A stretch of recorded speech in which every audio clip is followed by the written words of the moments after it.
Hi hello అండి, అందరూ ఎలా ఉన్నారు? నేనైతే చాలా బాగున్నాను. ఇప్పుడు మీరు చూస్తున్నారు కదా, ఇదైతే ప్రయాగ్రాజ్లోని రైల్వే స్టేషన్లో ఉన్నాము. రీసెంట్గా మేము 1 వీక్ ట్రిప్ ప్లాన్ చేసుకున్నామండి. అందులో భాగంగానే కాశీ, ప్రయాగ్రాజ్ వీటన్నింటినీ మేము కవర్ చేశాము. అందరూ కుంభమేళలో ప్రయాగ్రాజ్లో త్రివేణి సంగమంలో స్నానం ఆచరిస్తే, మేమైతే కుంభమేళ అయిపోయిన తర్వాత ప్రయాగ్రాజ్లో త్రివేణి సంగమంలో మునగడం జరిగింది. ఎప్పుడు మునిగితే ఏమి, అప్పుడు కుదరకపోతే ఇప్పుడు కుదిరింది కదా అని నేను రియలైజ్ అయిపోయాను. యాక్చువల్గా మేమైతే ముందుగా వారణాసిని సందర్శించామండి. కాకపోతే అక్కడ మొబైల్స్ ఏవి అలో చేయనందువల్ల నేను ఎక్కడ వీడియో కూడా కవర్ చేయలేకపోయాను. పైగా మేము అనుకున్నవి ఏవి జరగలేదు. కాబట్టి కొంచెం అటు ఇటుగా అన్ని ప్లేసెస్ మేము కొంచెం లేట్గా కవర్ చేయాల్సి వచ్చింది. ఇప్పుడు మీరు చూస్తున్నదైతే మేము ప్రయాగ్రాజ్లోని త్రివేణి సంగమంకి వెళ్ళడానికని ఒక బోట్లో అయితే వెళ్తున్నామండి. ఇప్పుడు మీరు చూస్తున్నారు కదా, మేమైతే బోట్లోకి అయితే వచ్చేసాము. ఇంకా కదలలేదు బోట్ అయితే. అలాగే మేమైతే ఈ ప్రయాగ్రాజ్లోనే మా నాన్నకి ఇంకా మా అత్త మామలు కూడా పిండ ప్రదానం చేయడం జరిగింది. ఎందుకంటే కాశీలో చేయించాలనుకున్నాం కానీ అది మా టైమింగ్ సెట్ అవ్వలేదు. ఇక ఎటు ప్రయాగ్రాజ్లో కూడా చేయించని చెప్పారు కాబట్టి, అలాగే త్రివేణి సంగమం కాబట్టి చాలా మంచిదని కూడా చెప్పారు. కాబట్టి ఇక్కడైతే పిండ ప్రదానం అయితే చేయించాము.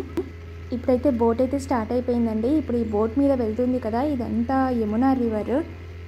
అవతల పక్కకి గంగా రివర్ ఉంటుందంట. మధ్యలో అంతర్వాహిని సరస్వతి నది ప్రవహిస్తుంది.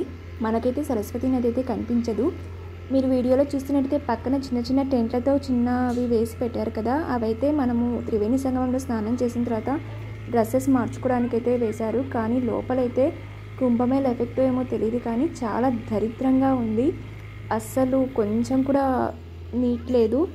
ప్రయాగ్రాజ్లో స్నానం చేసిన తర్వాత వీడియో తీయడం కుదరలేదు, ఎందుకంటే వాటర్లో మొబైల్ పడుతుంది కాబట్టి నేనేం కవర్ చేయలేకపోయాను.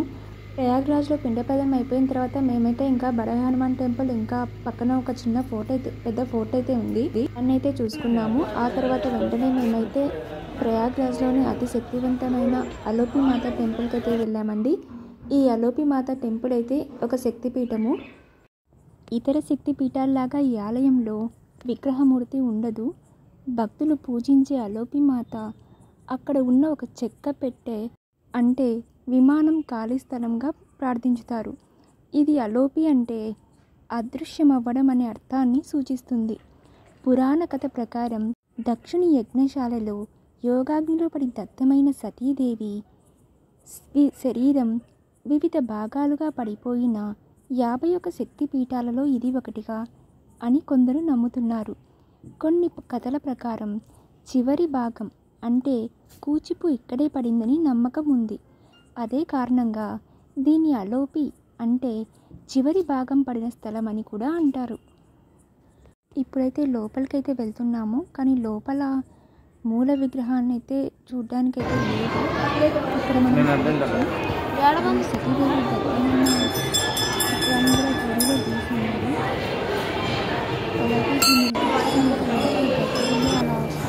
అలాగే గాలి విమానంలాగా కనపడుతున్నారు. అలాగే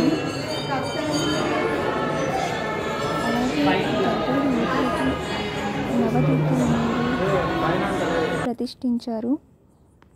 లోపలైతే ఎక్కువసేపు అయితే నేనైతే వీడియో చేయలేకపోయాను, అసలు కెమెరాలు ఎక్కడ కూడా అలో లేవు కాబట్టి.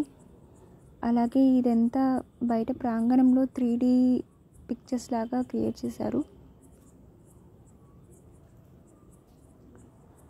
పైగా ఈ దేవాలయం సంగం ప్రాంతం, అనగా గంగా, యమున, సరస్వతి నదుల సంగమంకి సమీపంలో ఉంటుంది. పైగా శక్తిపీఠము. ఈ శక్తిపీఠం కూడా ఇక్కడ అమ్మవారి చేతి వేళ్ళు పడినట్టుగా చెప్తున్నారు. ఎప్పుడైనా ప్రయాగ్రాజ్కి వెళ్తే మాత్రం ఈ అలోపి మాత టెంపుల్ని అయితే తప్పక దర్శించండి. అలాగే మీకు నా వీడియోస్ నచ్చినట్టయితే ఖచ్చితంగా లైక్ చేసి కామెంట్ చేయండి. ఇంకా సబ్స్క్రైబ్ చేయడం మర్చిపోవద్దు.